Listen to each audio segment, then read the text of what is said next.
What up, y'all? Welcome to the latest episode, episode 9 of That Time in Hip Hop, a podcast about the nostalgia, the history, and the preservation of hip hop music and culture. I am your host, Vegas of Hip Hop Now Podcast. I got the homie Tone here from IntoTheDome.com. What's good, man? Was good, man. Look Kool-Aid and water, baby. Kool-Aid and water. Yeah. I got that, but it's some grapes that's kind Yeah, of that's old. that's old grapes. Old grapes, and then you just drink them shits. Yes, sir. But if you are tuning in for the very first time, this is a podcast where, like we said, we go over a lot of events in hip hop history, albums, singles, moments, and if we can go as far back as the beginning of hip hop, which is like the 70s, as far up as maybe 5 years ago. So no topic is offhand. It's all about the celebration of this hip hop music and culture that we love, man. And we like to get it started with a segment called What Happened This Week in Hip Hop. But what we have for this week isn't necessarily one album or one artist, but it's actually something that kind of started a movement in hip hop. And that is the 25th, because I'm going to say fifth because we can't really say when exactly it started, but people are going with the 25th anniversary of when hip hop and jazz samples and music in general kind of made a little bit of a marriage in the early 90s, around 93, 92, 1 ish, around that area. Um, Now, Tone, some people don't know, some people do know. I work in radio, I worked for a jazz radio station like throughout my years in public radio.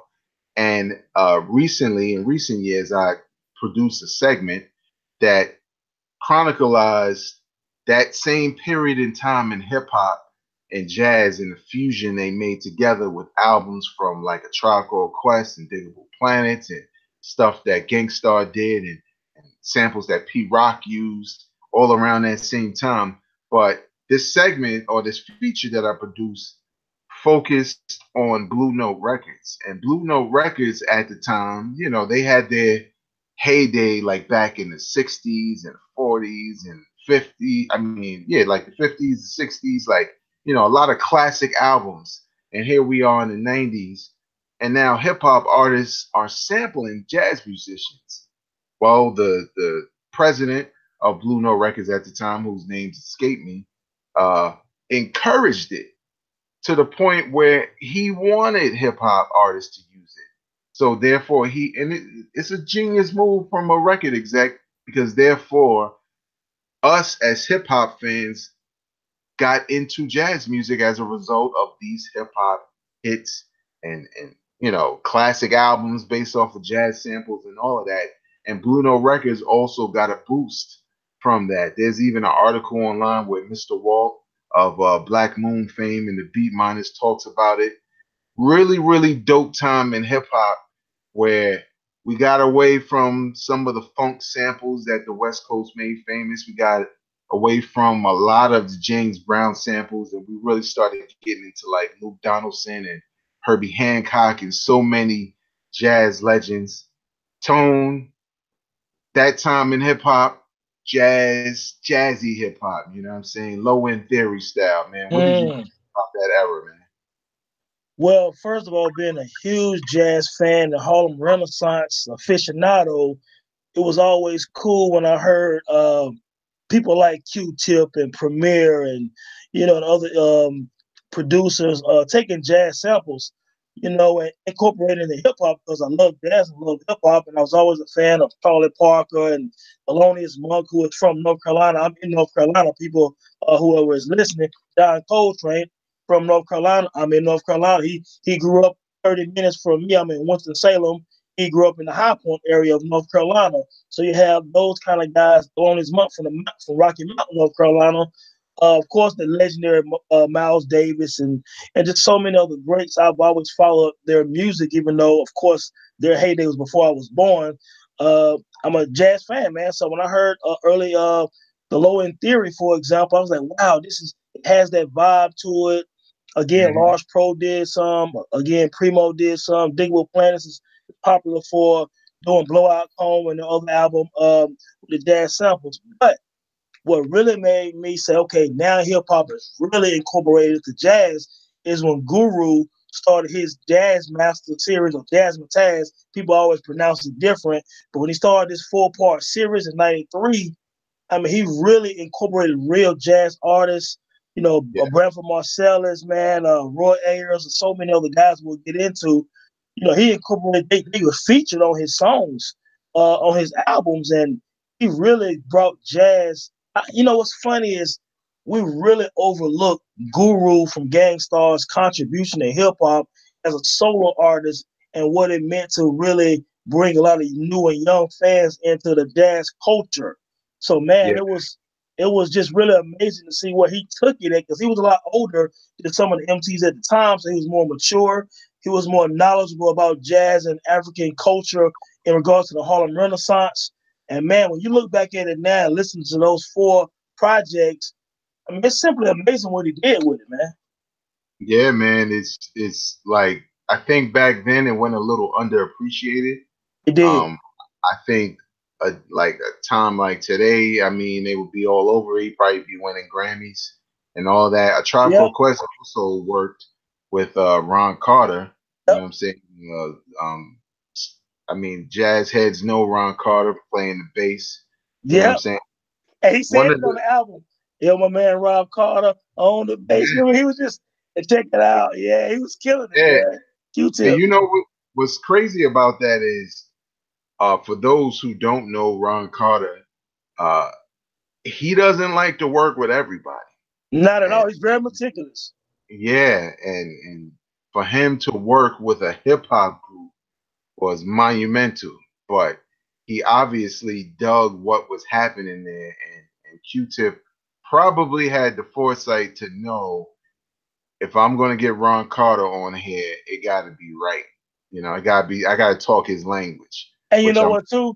yeah, Q-Tip would have been one of the ones at that time who could speak to Ron Carter and people like that, same way Guru would have been able to speak to India Davenport and into Jordan and Donald Byrd, people like that, because they understand music. So Q-Tip can sit down with Ron Carter and say, hey, man, here's some ideas we have.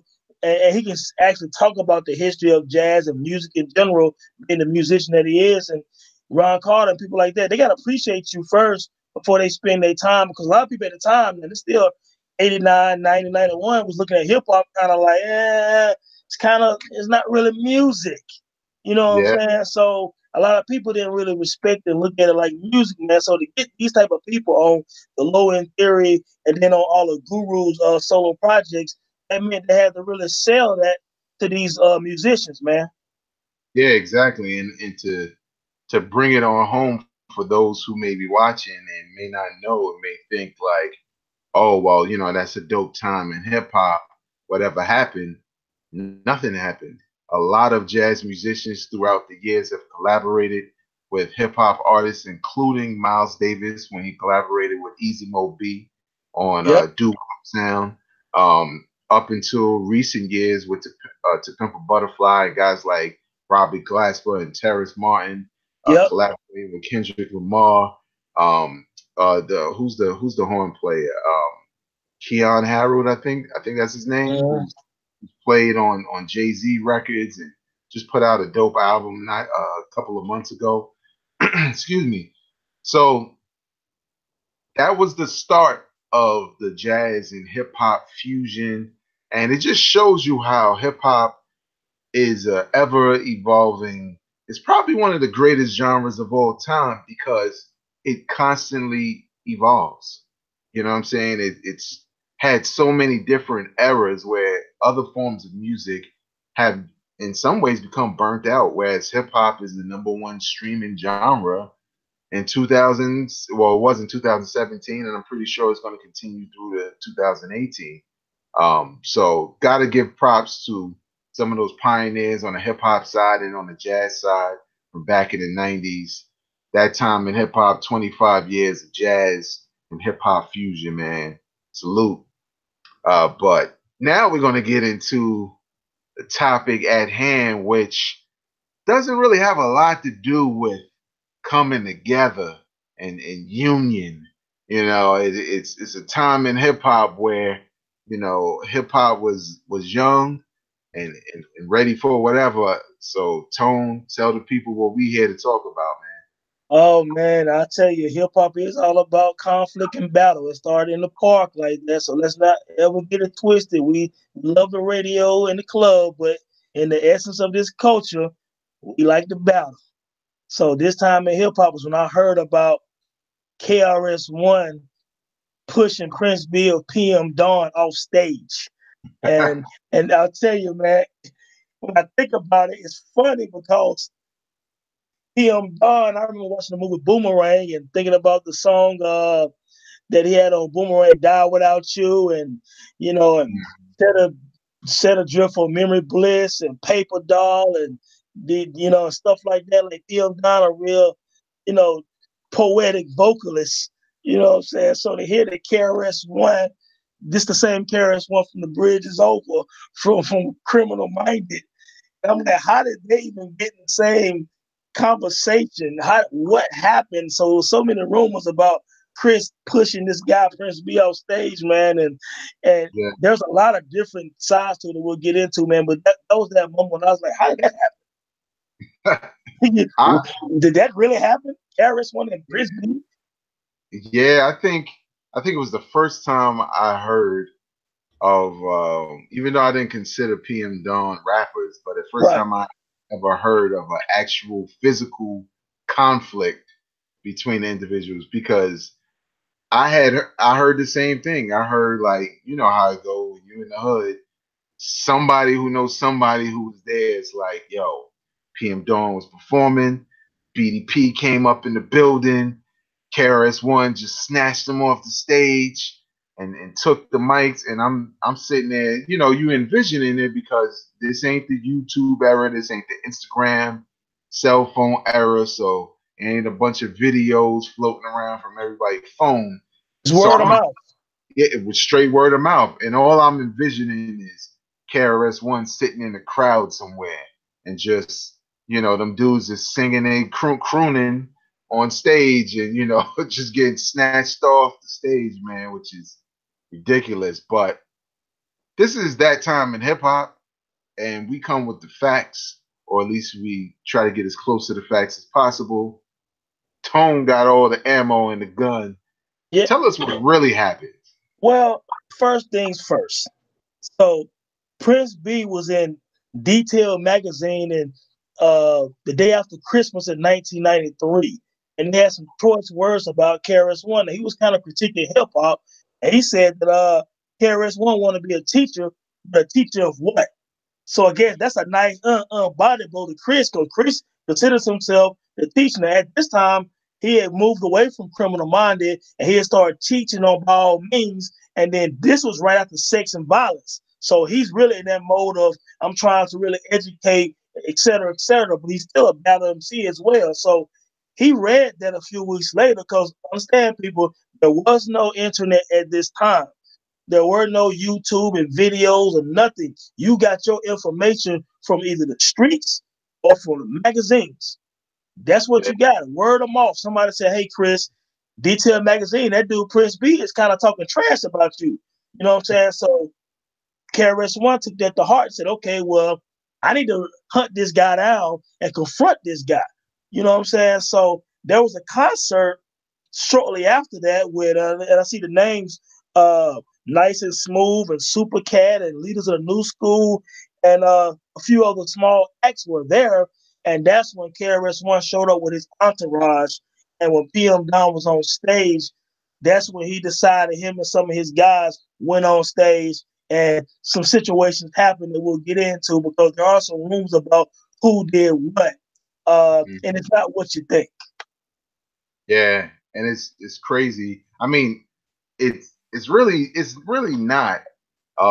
But at the time, it was so shocking. But I guess what's not crazy about it is the different accounts because like let a fight break out in the club while you're there, and you gotta scatter and your boys is everywhere. When you get outside and everybody, all right, everybody tell their own story about what they saw and where they were and this, that, and the third. So just imagine you're there as a fan of some of these acts and PM Dawn come out. And that's the crazy thing. Most of the stories say they let them perform one song, Right. which was like a common courtesy, like get your joint off, and then when you get to your second song in your set, you come and snatch your ass off the stage, man, which is Yeah, yeah, crazy. yeah, it's crazy. And what happened was, doing my research, KRS brother Kenny Parker talked about this in on Uncut.com in 2006.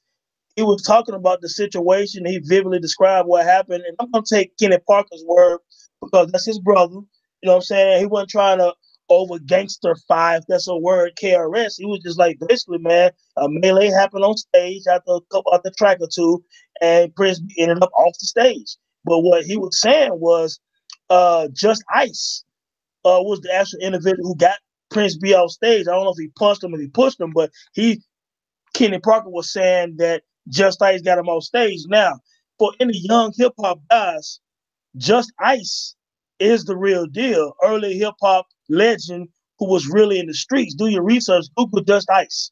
You know what I'm Mhm. saying? And listen to Just Ice verse on self destruction. It's all real. You know what I'm saying? And Just Ice was one of the most well respected dudes in the streets of New York in the early 80s, just like Freddie Fox was. Mhm. So Just Ice ran with Boogie Down Productions. He was kind of unofficial member of Boogie Down Production, the same way Redman would be a unofficial member of the Wu Tang. You know what I'm saying? So they saying that he did that. So, but Vag, do you? I think you heard a couple of names as well because hip hop is folklore as well. So, what did you hear? Man, I heard two different stories, man, and they come from Drink Champs. Shout out to Drink Champs. Um, one coming from Kid Capri and one coming from KRS One itself. Now, the Kid Capri one, Kid Capri was a DJ, was traveling with them, and for young cats listening, yes, the same Kid Capri from Kendrick Lamar's Damn album. But he was traveling with them, and he said he noticed some dudes in KRS One's entourage that he ain't never really seen before. Like he like so like his ghetto radar, his ghetto spidey sense went off like what the hell is about to go down? And he said he went over there to them and asked them like, yo, what's up? What's going on? And the dude that was with them named Willie D, who's not the same Willie D from Ghetto Boys, was like, yo, we're going to get them dudes. And they all, Kid Capri says, they let him perform the one song and then they jumped on stage. Now he says KRS One grabbed the mic and he says, I think he says Kenny Parker kicked the DJ out the booth. Another dude, the PM Dawn had like some backup singers. He helped usher them ladies off the stage, gave them a hug or something, and ushered them off the stage. And then he says Willie D punched one of the dudes or the big dude. What's his name again? That's Prince B. Rest in peace, Prince, Prince B. rest in peace, Prince B. Punched Prince B, and he fell off the stage as a result. Now, when KRS One was on, he was trying to be a little bit more diplomatic with the story because he was like, yeah, we were there. Yeah, we let them do a song. And then we got on the stage like, let's battle. I'm going to tell you like this, Tone. I don't believe that shit at all. Yeah, I don't either. Let's battle, like, seriously? I don't believe he said that.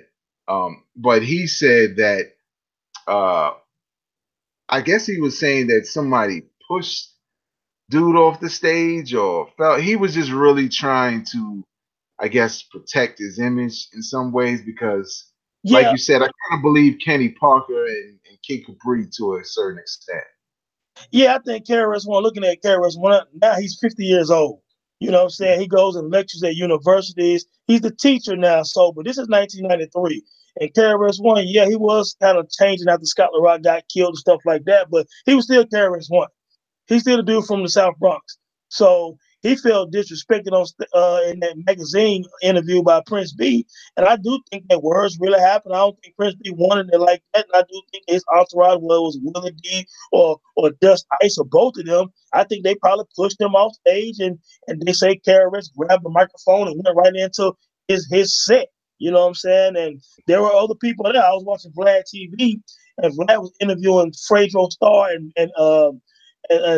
what's the guy named his Sticky Finger, excuse me, Sticky and Fredro, and it was Sticky was like, yeah, we were there, man. When KRS wanted to push PM Dawn on stage, like, yeah, we was in there. You know, so I saw an interview earlier today on YouTube with Dreads from Black Sheep. He was there. Trent was there. Latifah was there. So there's a lot of accounts of it, but I do believe Chris is trying to downplay it now because of his image and because, you know, rest in peace to Prince B. He passed away a few years ago. So do I think he got pushed off there? Absolutely. Everybody in hip hop knows this happened. But let me say this as well. You know, KRS One is always in my top 5 MCs, and Prince B was really not a rapper. They're really very poetic R&B single, but very talented, man. I was listening to Paper the other day, man. So just for context for any listeners, PM Dawn, that was a great group. They were not necessarily hip hop, but go back on YouTube and put Prince B in or put PM Dawn in. They have amazing music. You know what I'm saying? And I just really sad that the man passed away. You know, I think in his 40s, but yeah, he was 40s. Yeah, so don't get it twisted. They were a great group. I think KRS One probably been somewhat of a bully. He probably could have been a little more diplomatic with the situation with PM Dawn. PM Dawn probably shouldn't have said what he said in the magazine because people take what you write to heart. You know what I'm saying? What they read to heart. Excuse me. So he took it as a diss, and he used to always say, "How many MCs must get this?" You know what I'm saying? So that's kind of the way Chris was, man. But it is a moment in hip hop that true hip hop fans either know about or heard about. You know what I'm saying? It's hip hop folklore. You know what I'm saying? Like Kumo did, Busy did in a Harlem World. I mean, it's one of those things where for some of us who really love and divulge in the essence of the culture, we'll always talk about situations like this, man. So, oh man, it's just it's a moment in hip hop, man. I think also to provide people with some context of that era, that was an era in hip hop where hip hop was really starting to change, as far as like, you know, who was the leaders of this game, especially on the East Coast. And it was a time in hip hop where it was very popular, but a lot of people were mislabeling hip hop. So a lot of award shows and magazines would label PM Dawn a hip hop group. That's And true. a lot of traditional hip hop artists took extreme offense to that because this was the height of hip hop rules. You know what I'm saying? No biting. You know what I'm saying? If you got beef, you go on battle. That's just what it was. And when you go listen to PM Dawn, who's being labeled as a hip hop group and is winning awards as a hip hop group, Right. in hip hop categories, and you look at the way they're dressed, you listen to the music, like Tone said, the music was good, but it wasn't hip hop. And that's what angered dudes back then. Like young cats, you think these old heads are angry now. Back then, if you broke some of them rules, man, you was an outcast. What were you Right. gonna say, Tom? Well, exactly. Because in 1993, Wu-Tang had started to rise. Mhm. Yeah, Death Row was still going strong because the Chronic had released the year before that, and now Snoop was releasing his solo. Ice Cube was still popular. That the Nas and Biggie was coming in a couple of months. Black Moon was hot right there. Outkast was a year away, you know, and stuff like that. So you still had that whole climate. KRS One was still hot in '93. You know what I'm saying? Yeah, You still had Kane and Rakim and some of them guys were starting to fizzle away, but they were still touring. So, like you said, when you saw PM Dawn, you like they're winning awards over, you know, some of the artists that we consider to be hip hop. So, somebody had to make a statement. I guess KRS One said this is the best time to say, yo, it's a suck MC.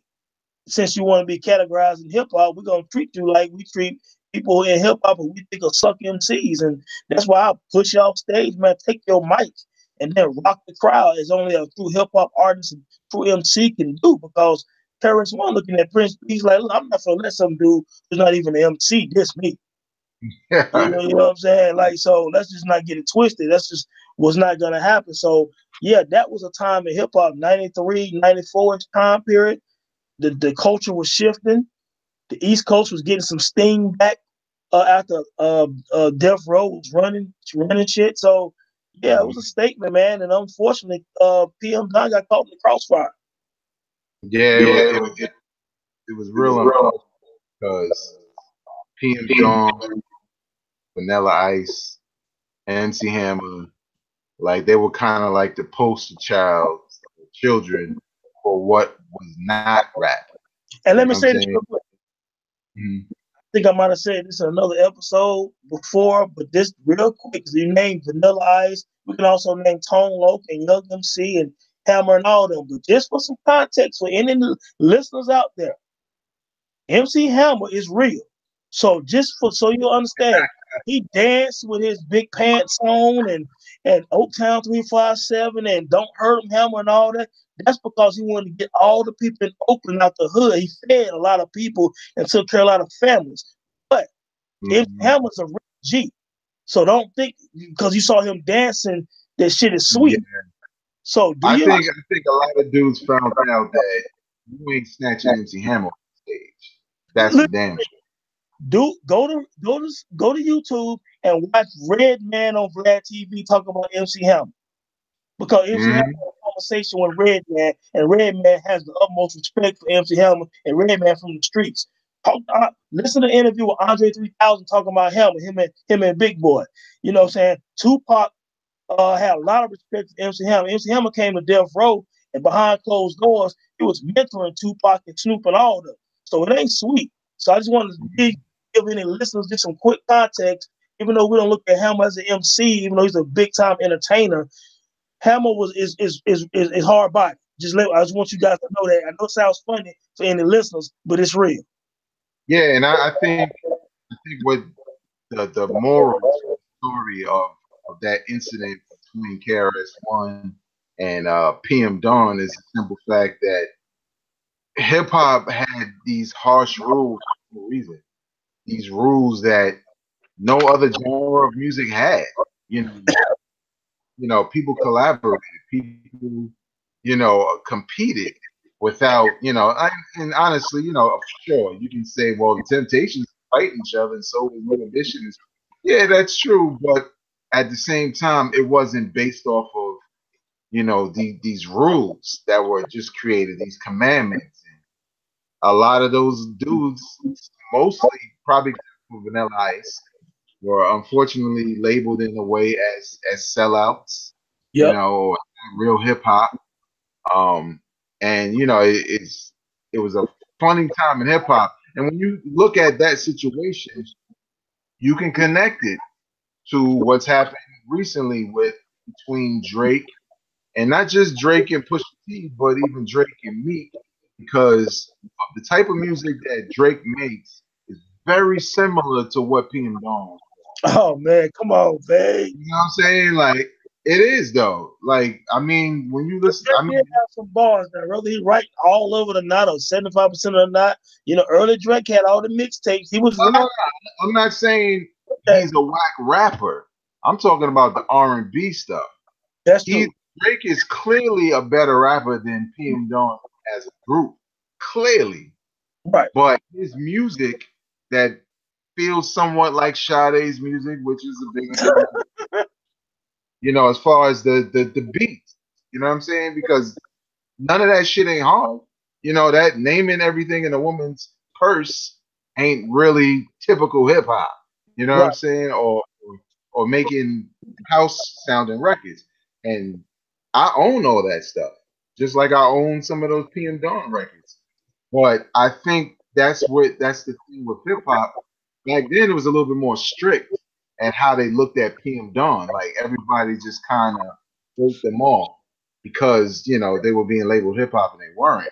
Whereas with Drake, Drake has found a way to capture some hip hop fans, but also still keep that other lane that to me PM Dawn was most successful at, which was the R&B style Yep. music. You know what I'm saying? And it's funny how those same reactions still kind of happen for Drake now, where people just, oh well, he's soft and he's this and that. But what they got to realize is Drake has never really made a full fledged hip hop album. So your expectations of him as a rapper's rapper is bad. I think it's because he's been so good when he raps. Right. They just take him out and say, "Well, you're a rapper," but then they kind of pan him for all of the other stuff, which again, like with PM Dawn, it's kind of wrong. You know what I'm saying? Because I think it's pretty clear with PM Dawn. It's pretty clear with Drake, the style of music they make generally, and how if you're confusing that with boom bap, it ain't Drake's fault. It ain't PM Dawn's fault. It's yours Yeah. because you can hear what the music is. So hip hop, man, is growing up a lot, man, but some of those things still linger, man. And, sometimes it drags us down, but you keep pushing. You know what I'm saying? No question. All right. So, what do you feel about that time in hip hop? When KRS One supposedly, or did or didn't, snatch PM Dawn off the stage. What did you hear in your neighborhood? Leave your comments in the comment section. Do you know the true story? Shit. Are you old enough to say, yo, I was there? Please don't lie, but leave your comments in the comment section. Um, but we get to the part in the show where we recommend an album to you that we think you should go back and listen to, or maybe listen to for the first time. My album this week is from a dude who initially I thought was very corny and not a very good rapper. Like, not at all. Uh, but there's something about him which I'm going to explain that made me really like his music, and that's Core Mega's album, his debut album, not the one that didn't come out on Def Jam, but his actual debut, The Realness, came out in the year 2001, July 22nd, 2001. Um, I was caught off guard by this album because I wasn't a Core Mega fan, to be honest. And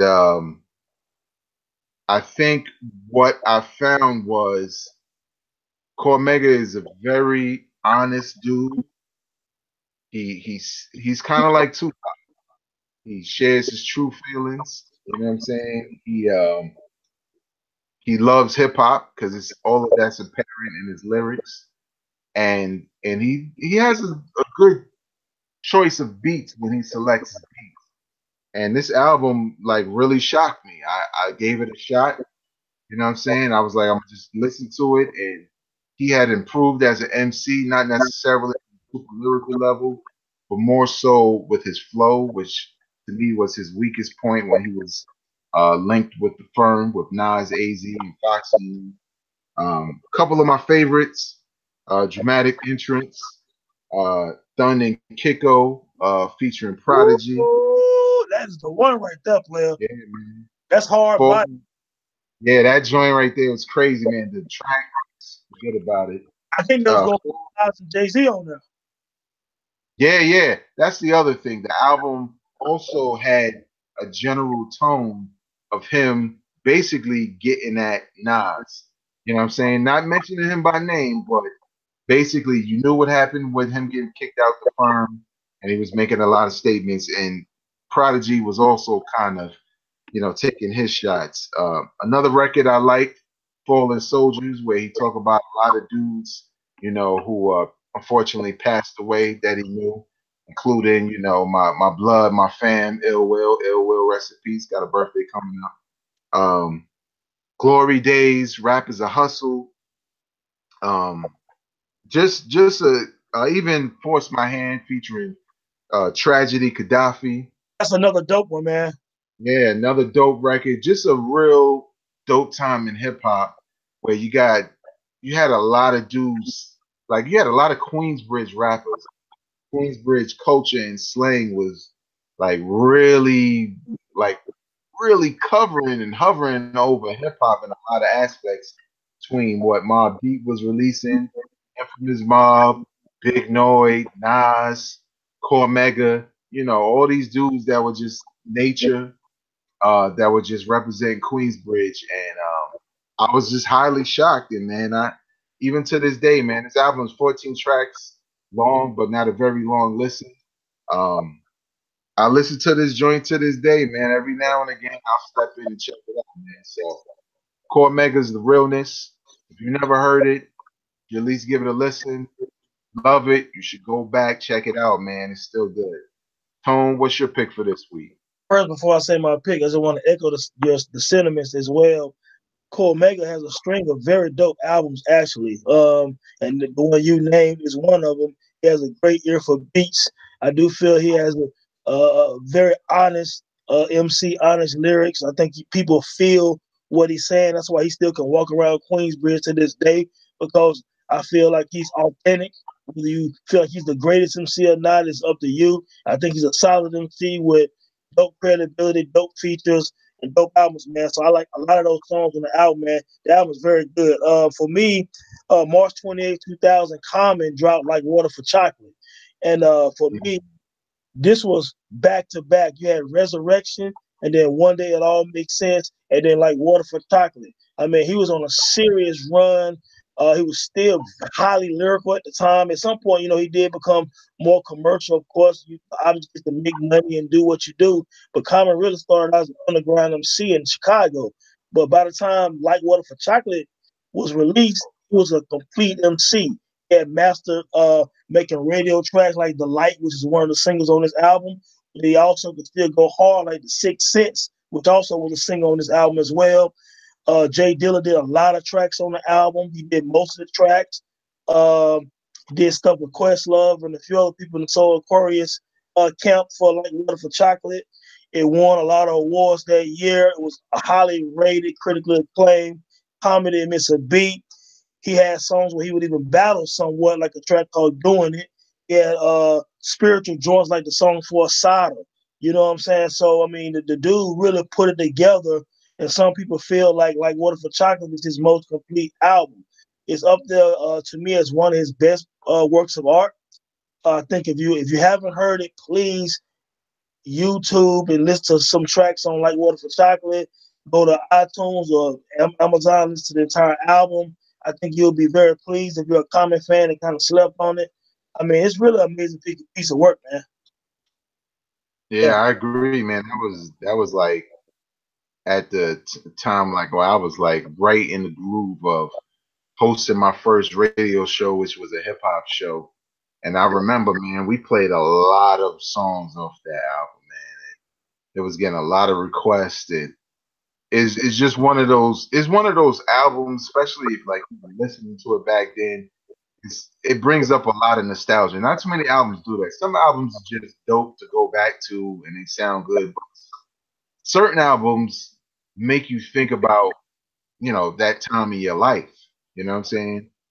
As opposed to just like, oh, this was my joint. And records like the questions, we use stuff like that to as segments when we would have like the question of the week. Yep. That album got a lot of burn, you know what I'm saying, from Yeah, us on man. I people. was just now, man. Time traveling. The first track on there is just 6 minutes of just flowing. It's real melodic. It's a lot, man. Heat. Oh man, look at Funky for You with Jill Scott Bilal. Like you said, the questions were most deaf. A film called Pit with MC Light and Bilal. Look at Thelonious with Slum Village. Jay Dilla was rhyming on it. Not only did Jay Dilla make the beat, but Jay was rhyming. A lot of people don't understand. Yeah, Jay Dilla is universal looked as one of the greatest greatest producers. But every now and then, man, Jay Dilla would give you a dope verse. You know what I'm saying? Yeah, So yeah, Ghetto Heaven with D'Angelo. This was an amazing piece of work. Pop's rap Well, rest in peace to Lonnie Lynch. Common's father passed away the other year, but Common's father used to always throw some poetry and spoken word on most of his projects, man. This is one of his better ones, man. So yeah, just a great album from a great MC. A lot of replay value still, aged well. Hey man, it's Common at its pinnacle. Yeah, man. So if you're watching this right now, go out and listen to Cormac is the Realness and check out Commons like Water for Chocolate. Honestly, you can listen to them back to back because they're very different, but they're two dope albums from 2 years in the early 2000s at a time where we were getting a lot of great music. There was a lot of movements going on and rappers was making a lot of money. But the culture moves on, man. So that's going to do it for us for this week on That Time in Hip Hop. Please know if you enjoy this podcast, you know what I'm saying, you enjoy the content that we present to you and you want to see more of it, obviously you can subscribe to this channel to watch some of our past episodes. But also, please know that we do this every week. So show your love by subscribing, hitting that like button, leaving a comment if you feel like you want to make a statement about anything mentioned, and most importantly, sharing it with people you know enjoy this type of content. Because honestly, the more it spreads, the more me and Tone feel like we need to really step it up and to bring you some dope content. We're gonna do that regardless, but it helps to have a little, push. You know what I'm saying? So, but if you want to get some more information, you can go to enterthedome.com. That's enterthedome.com.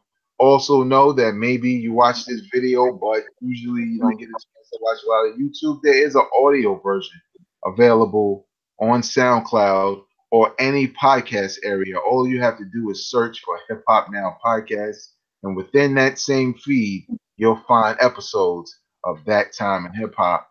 On behalf of my homie Tone of IntoTheDome.com, I am Vegas of Hip Hop Now Podcast, and this is That Time in Hip Hop. Till next time, y'all, go out and support hip hop. Peace. Peace. Drop it on the random.